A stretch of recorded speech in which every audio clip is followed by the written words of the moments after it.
Daniel's marriage did not shatter with screaming. It cracked open through the innocent voice of a 4-year-old child on a blazing afternoon at the front door. "Daddy is taking a shower." The grocery bag slipped from his hand and bumped his thigh. The milk carton inside tilted, cold even through the thin plastic. Daniel froze in the driveway leading to the garage, phone pressed to his ear, his heartbeat slowing for a single beat before racing like he had missed a step on a stair. "What did you say, Ethan?" On the other end, a toy car rattled across the wood floor. The boy giggled, carefree, like he was talking about the neighbor's cat. "Daddy has taken a shower," Mommy said not to make noise. Daniel stared at the front door. Closed. Curtains half drawn. The afternoon was so quiet he could hear the neighbor's air conditioner humming. "It's me, buddy. Can you hand the phone to Mommy?" Silence for a few seconds. Then the small voice came back, slightly muffled, as if he was chewing something. "No, that Daddy." Something sharp and cold slid between Daniel's ribs. Not jealousy, not anger, the feeling of being erased from his own role. Water stopped running somewhere in the distance. Footsteps. The phone changed hands. Marissa's voice appeared, rushed, her breathing uneven. "Why are you calling so much?" "I'm busy. I'm not calling so much. Who is in the house?" "What?" Ethan said, "Daddy is taking a shower." There was a pause, so brief that if he did not know how to listen to the empty space between words, he would have missed it. "He's 4, Daniel. He calls everyone Daddy. You know that." Her tone sharpened, wrapped in that familiar irritation, the same way she spoke to demanding parents at school meetings. "I'm on a work call. We'll talk later." The call ended. Daniel stayed by the car, keys still in his hand. Sunlight cut through the windshield at an angle, splitting his face into bright and shadowed halves. The neighbor walked past with a dog and nodded hello. Daniel nodded back with a mechanical smile he could not even feel. He was not the kind of man who panicked. 10 years in compliance at a healthcare corporation taught him one thing. Emotion is noise. Data is truth. And truth always leaves traces. When he finally stepped inside, the scent of lemon floor cleaner hit his nose. Too clean, too quiet. Ethan sat on the living room floor, lining toy cars into a perfect row, tongue out in concentration. "Where is Mommy, buddy?" The boy pointed down the hall. The bathroom door was cracked open. No running water, no steam, only silence. Daniel stood there feeling like he had stepped out of his own life and no one had bothered to tell him. He did not know what the truth was yet, but he knew one thing for sure. If someone was living a parallel life inside this house, he would find it. And when he did, nothing would be decided by words anymore. Daniel did not ask another question that night. His silence was what made Marissa start to feel afraid. Dinner played out like a perfect family scene. Pasta with red sauce, finely grated cheese. Ethan laughed when he spilled water onto the table, then hurried to wipe it with a paper towel, face tense like he had caused a disaster. Marissa bent down and kissed their son's hair, her voice so gentle that anyone watching from outside the window would believe this home had no cracks. Only Daniel noticed the details that fell out of rhythm. Her phone lay face down on the table, screen hidden against the wood as if it could not be allowed to glow. Marissa, who used to never go more than 2 minutes without her phone, now kept it out of reach. He ate slowly. He listened to the fork against the plate, his wife's breathing, their son's small feet swinging under the table. He did not confront. He observed. After Ethan fell asleep, Daniel opened his laptop in the small office behind the garage.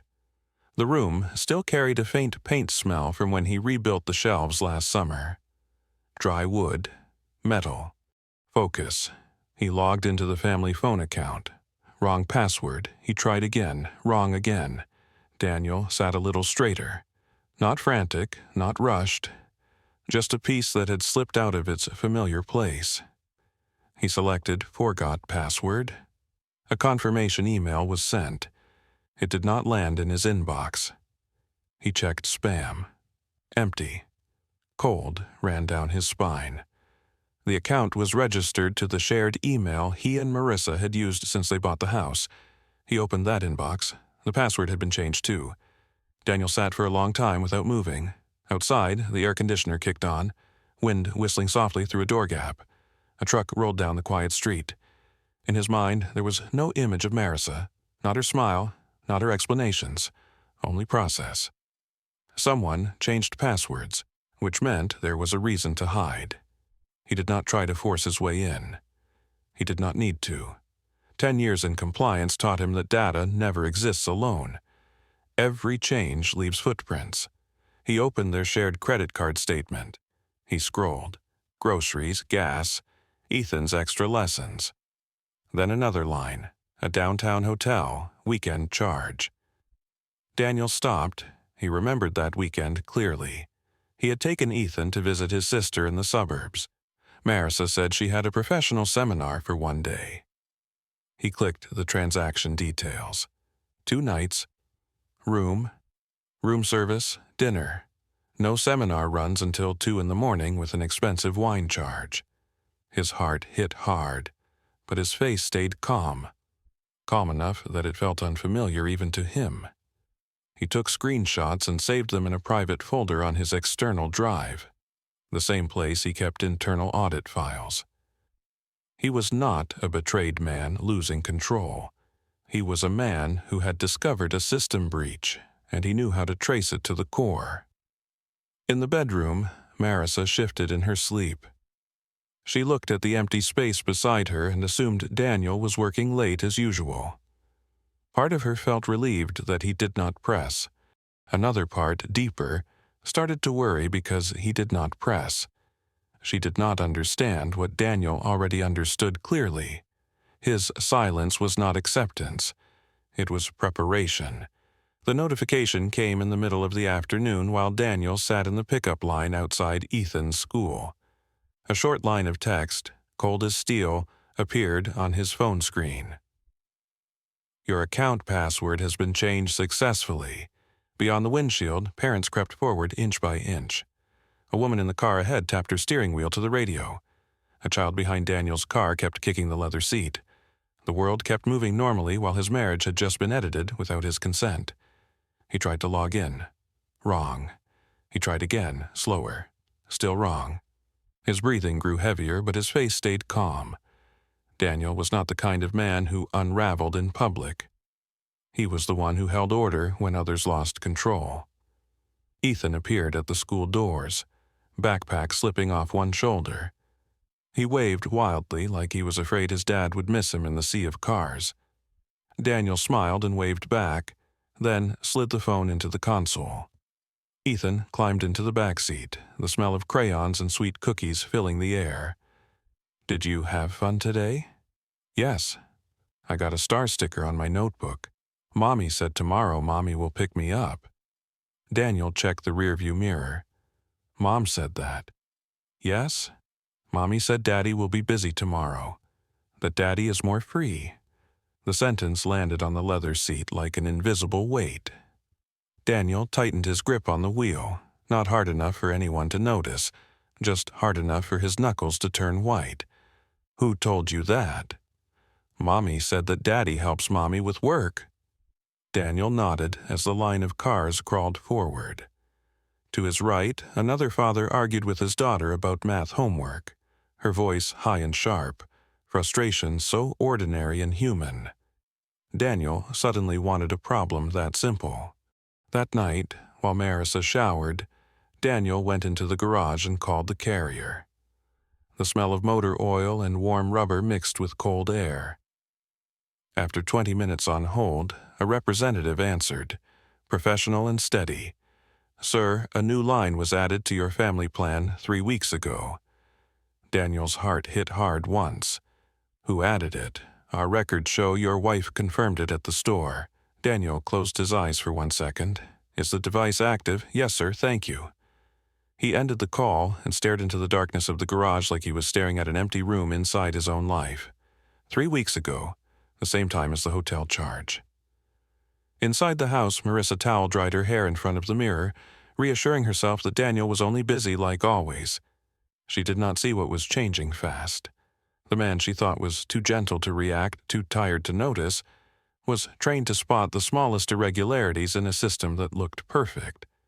And once Daniel started tracing, he would not stop halfway. Daniel did not confront.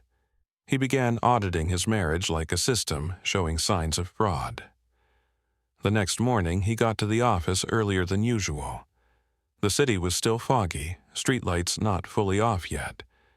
He sat at his computer and opened the joint account statement, each line of numbers rising on the screen, cold and indifferent. Electricity, water, groceries, school. Then a payment stopped his cursor.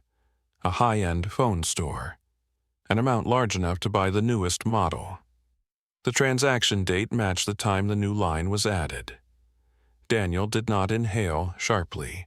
He did not curse. He clicked the details and saved the electronic receipt. Professional habit turned pain into procedure. He remembered that day exactly. He had taken half a day off to bring Ethan to the dentist. The boy had been so scared he gripped Daniel's hand in the waiting room. Small palm. Sweaty.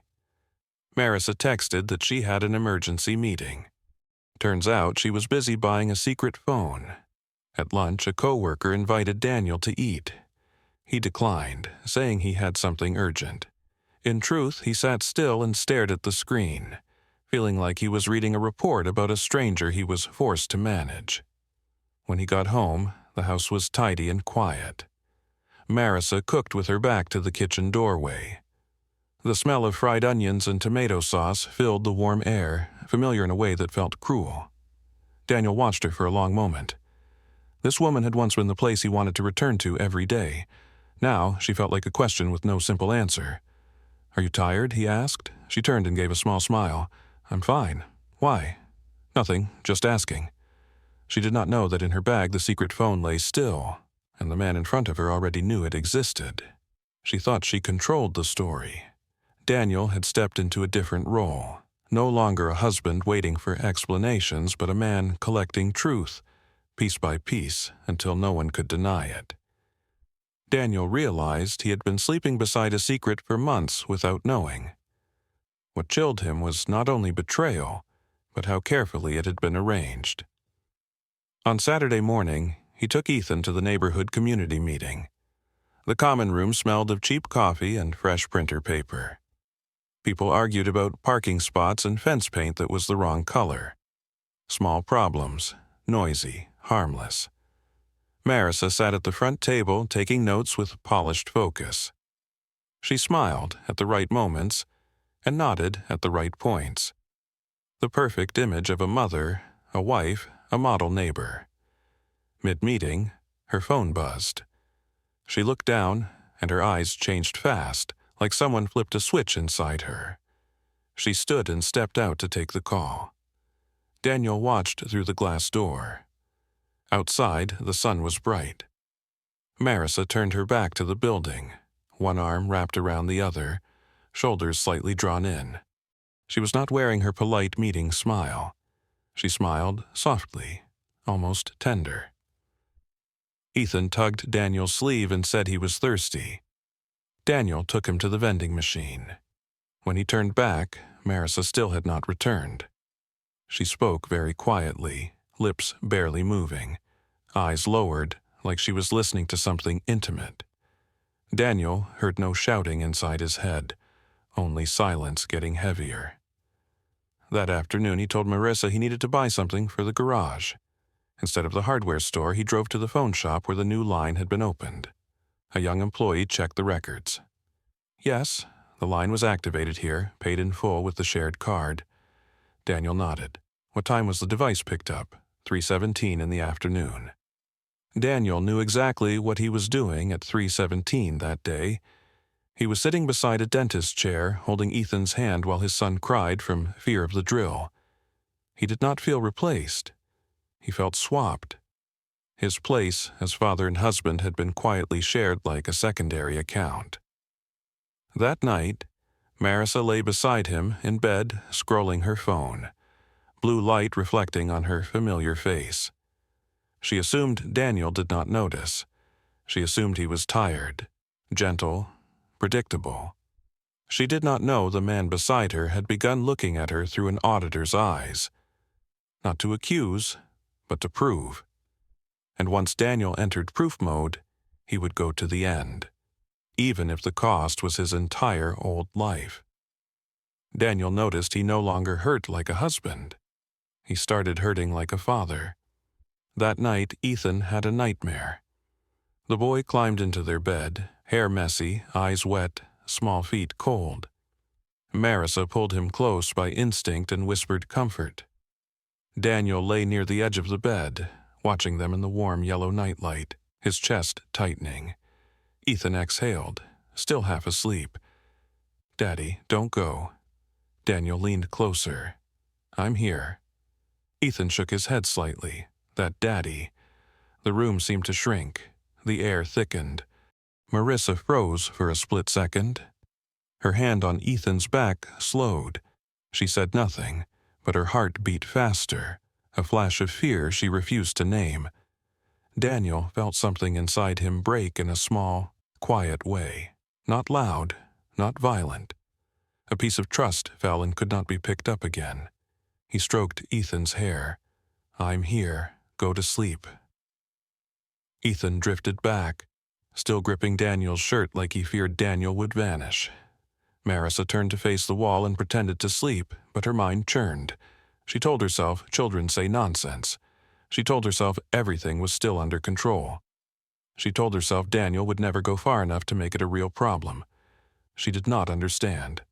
Daniel was no longer fighting to keep a marriage intact. He was preparing to protect the mind of a 4-year-old boy from a warped story about family. The next morning, Daniel emailed a family lawyer a coworker had recommended. The subject line simple, requesting a consultation about custody. He stared at the screen for a few seconds before hitting send. No anger, no drama.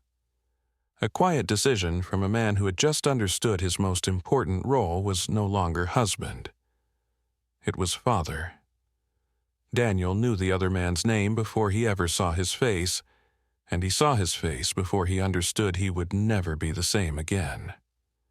The school picnic took place at a lakeside park, grass damp with morning dew, the smell of grilled food and sunscreen mixing in the early summer air. Parents gathered in small clusters. Children ran and yelled. Balloons tied to strollers bobbed in the wind. Daniel volunteered to stay with Ethan's class. He wanted to be close to his son, and deep down he also wanted to see how many blind corners were left in Marissa's world. While the children lined up for a water slide, a woman approached Daniel. Her name was Lila, the mother of a girl in Ethan's class. "You're Marissa's husband, right?" "Yes." She hesitated, eyes flicking around as if afraid of being heard. "I don't know if I should say this, but I think you should know. A few weeks ago, I was at a downtown hotel for a conference. I saw Marissa there with a man. I thought it was you, but that night I saw you at the school fundraiser." Daniel listened without blinking. What did he look like? Tall, very polished, like a senior office professional. They looked very close. She paused and added, she was sorry if she was mistaken. Daniel shook his head and thanked her. Lila walked away, relieved to have spoken. She did not know she had just handed Daniel the final piece of a picture he had almost completed. That afternoon, driving Ethan home, Daniel watched his son asleep in the back seat, head tilted, mouth slightly open. Children do not know they live among adult secrets. They only know who holds them when they are afraid. Daniel tightened his hands on the wheel. That evening, Marissa sat on the living room floor helping Ethan with a puzzle. She smiled when the last piece clicked into place, eyes soft, hair falling over her shoulder. She was still a good mother in every way outsiders could see. Daniel stood at the kitchen doorway watching, emotions tearing at him so hard he had to grip the frame. He was not doubting anymore. He knew, and what he knew was not only an affair, He knew his wife had built 2 lives, and in both she believed she controlled the borders. She did not understand what Daniel had finally understood. When a man is judged as too gentle to react, too consumed by work to notice, the moment he starts collecting truth, everything has already passed the point of return. Daniel did not need to scream. He did not need to catch them in the act. He had data, witnesses, a timeline, and more than his wounded pride, he had a reason bigger than himself. He had a child who was learning to call the wrong man Daddy. On Tuesday afternoon, the truth slid into Daniel's living room through his son's small hand. Marissa's phone buzzed on the kitchen counter while she watered plants on the porch. Daniel stood at the sink, water running, eyes fixed on soap bubbles like they were the last orderly thing in his life. Ethan ran by at the ringtone. Mommy forgot her phone. He reached up and tapped the screen before Daniel could stop him. "Hello?" A man's voice came through, low and casual, with no hesitation. "You left early. I woke up and you weren't here." Ethan giggled. "Mommy is outside watering plants. Daddy is here." A short pause. "Which daddy?" Ethan turned to look at Daniel with clear eyes. "That daddy. This daddy is doing dishes." Daniel stepped forward and gently took the phone from his son. "I'm her husband." On the other end, the man exhaled slowly. "So it's finally time. No panic, no apology, no pretending. Just the acceptance of someone used to existing in the dark alongside a life that was not his." Marissa walked in at that moment, hands still wet, and saw the phone in Daniel's hand. Color drained from her face so fast Daniel thought she might faint. She understood instantly.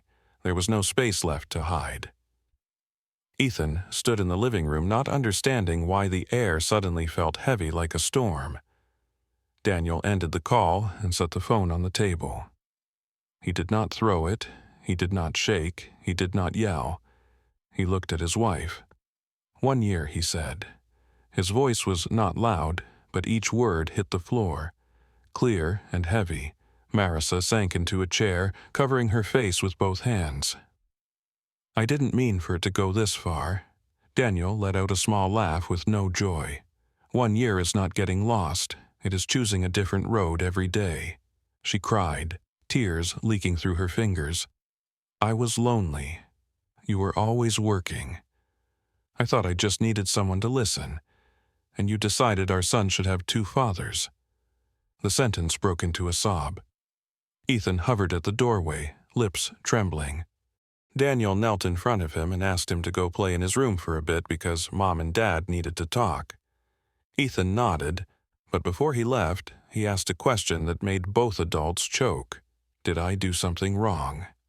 Daniel pulled him close. "No, you did nothing wrong." When the child's door closed, the house returned to a terrifying silence. Marissa stared at Daniel like he was a stranger. She expected him to scream, break things, beg. She did not realize the man in front of her had already passed the stage of chaotic emotion. He was somewhere else now, where truth was complete, and decisions were only a matter of time. Marissa thought that night would end with tears and apologies. She did not expect it to end with a thick file dropped onto the dining table. Daniel did not shout. He opened a kitchen drawer and pulled out papers aligned like an internal audit packet. He pushed them toward her. The downtown hotel, 2 nights, room, and service charges. Marissa looked down, lips shaking. "The second phone, purchased at 3:17 in the afternoon on the day you took our son to the dentist." She closed her eyes. "The LLC account under that man's name, the apartment deposit transferred from our joint account, labeled as garage repairs." The air in the kitchen thickened like rain was coming. The clock ticked loud enough to irritate. Daniel looked at the woman he once chose paint colors with for the nursery, the woman who held his hand in the delivery room, sweat-soaked, eyes full of trust. "You didn't just cheat," he said slowly. "You used our family money to build another life." Marissa sobbed. "I was going to pay it back. I only borrowed it. I thought everything would be okay before you found out." "Okay for who?" The question stopped her. In her mind, the months replayed like a fast-forwarded film, the fake exhaustion, the hurried deleted messages, the time she hugged their son while her mind was elsewhere. She always believed she controlled the pace. She always believed Daniel was too gentle to see. Now she understood she had misjudged the man who shared her bed for years. Daniel did not speak from emotion. He spoke in structure. He had met a lawyer, saved every transaction, mapped the timeline where money, phones, and hotels matched. He did not threaten. He did not humiliate. He placed truth on the table like a floodlight aimed at a dark room. Marissa felt there was nowhere left to retreat. "I don't want to lose Ethan," she whispered. Daniel glanced toward the hallway where the child's door sat slightly ajar. "I don't either. The difference is, I will not let him live inside a lie." The other man asked to meet. That made everything more real than any paper in Daniel's hands. The meeting happened in a small conference room at the lawyer's office. Frosted glass, cold white lights, a pitcher of water in the middle like this was a normal business conversation. Aaron arrived first, suit perfect, expensive watch, a deep, understated cologne. He looked like the kind of man society trusts. Marissa arrived after, eyes swollen from crying, steps slow like she was walking into a courtroom. Daniel sat still, fingers interlaced, looking at no one until the lawyer began. They were here to clarify financial responsibility and the impact on the child. Aaron spoke first. "I didn't know she was still living as husband and wife with you. I was told you two had been distant for a long time." Daniel lifted his eyes, calm in a way that felt unsettling. "We slept in the same bed the night before you and her signed paperwork for that apartment." Aaron stiffened. Marissa stared down. The lawyer placed documents on the table. The apartment deposit came from Daniel's joint family account, labeled for the wrong purpose. That counts as concealment of marital assets. Aaron turned to Marissa, voice low. "You told me that money was yours." She did not answer. In that moment, Aaron understood he had not stepped into a secret romance. He had stepped into a legal structure he did not understand. Daniel spoke, looking directly at Aaron for the first time. "You thought you loved a woman who was abandoned. In reality, you helped take money from a 4-year-old child to buy the place where the two of you met." The sentence was not loud, but it hit the part of Aaron he still believed was intact. He looked down, jaw tight. "I will repay all of it." The lawyer nodded and added he would also sign a commitment not to interfere with custody proceedings. Aaron looked at Marissa one last time, regret and disappointment tangled in his eyes. Marissa realized she had not only lost her husband, she was losing the image she had built in the other man's mind. Daniel did not feel victory. He only felt a dishonest structure collapsing in pieces, the way buildings collapse when they are built on a false foundation. He stood. "The rest will go through the lawyers." He did not look back at Marissa when he walked out, not because love was gone, but because he had started loving something larger, the peace of his son. The day Marissa moved out, Ethan thought it was just a sleepover at a new place. Daniel knew it was the day his old family officially ended. Her car sat at the curb, trunk open wide, cardboard boxes stacked like lives being taken apart. Neighbors watched through curtains. No one asked. Quiet neighborhoods always know when to pretend not to see. Ethan stood on the steps clutching an old teddy bear, eyes wide. "How long is Mommy going?" Marissa knelt and forced a smile. "Just for a while. Mommy has a new home. You'll come over to play." Her voice shook even as she tried to stay composed. She once believed she was strong enough to live 2 lives. Only when she had to leave one did she understand she had never truly prepared. Daniel stood behind them, hands in his pockets, chest hollowed out while his face stayed steady. He had prepared for this morning with paperwork, lawyers, schedules, childcare plans. No one prepares you for watching your wife carry away each mug, each book, each memory. When her car pulled away, Ethan waved until it turned the corner. That night, the house felt larger. Not because there was less furniture, but because there was one less familiar breath. Daniel sat at the kitchen table, staring at the empty chair across from him, listening to the refrigerator hum like a mechanical heartbeat. Ethan dragged his chair closer. "Dad." "Yes, buddy. I still have Mommy, right?" Daniel swallowed the lump in his throat. "Yes. You will always have Mommy. Mom and Dad just won't live in the same house anymore." Ethan thought hard like he was solving a difficult math problem. "Then, will that Daddy live with Mommy?" The question landed on the kitchen table heavier than any legal document Daniel had ever read. He did not answer immediately. He looked into his son's eyes, clear and trusting. "Mommy has Mommy's friend, but you only have one dad, and I'm here." Ethan nodded, accepting it the way children accept truths without bitterness or suspicion. When Daniel put Ethan to bed and tucked the blanket carefully, he realized he had entered a new chapter. Not a husband trying to hold what had already broken, but a father rebuilding a world for a child from whatever pieces remained. In her new apartment, Marissa sat on the floor among unopened boxes. She held her phone, wanting to text Daniel, then stopped. She once believed she was chasing happiness. Now she understood happiness is not found by escaping responsibility. That night, two adults sat in two different homes staring at two different ceilings, both understanding one thing: love can go wrong. Responsibility does not get that privilege. 1 year later, Daniel stood in the exact spot where he had stood on the driveway that fateful afternoon, keys in hand, sunlight stretched across the road. The only difference was his heart did not break when the phone buzzed. A message from Marissa said, "Thank you for still speaking well of me in front of our son." Daniel read it and did not reply right away. Inside, Ethan sat at the table, legs swinging, practicing uneven letters on a worksheet. He looked up and grinned when he saw Daniel watching. "Dad, I wrote the letter E like my name." Daniel walked in and ruffled his hair. "Good job." His life was measured in small things now: spelling practice, expired milk, bedtime on time. The things he once thought too ordinary to notice had become the pillars that kept a child's world standing. Marissa lived about 20 minutes away. She picked Ethan up every weekend. At first, the handoffs happened in heavy silence.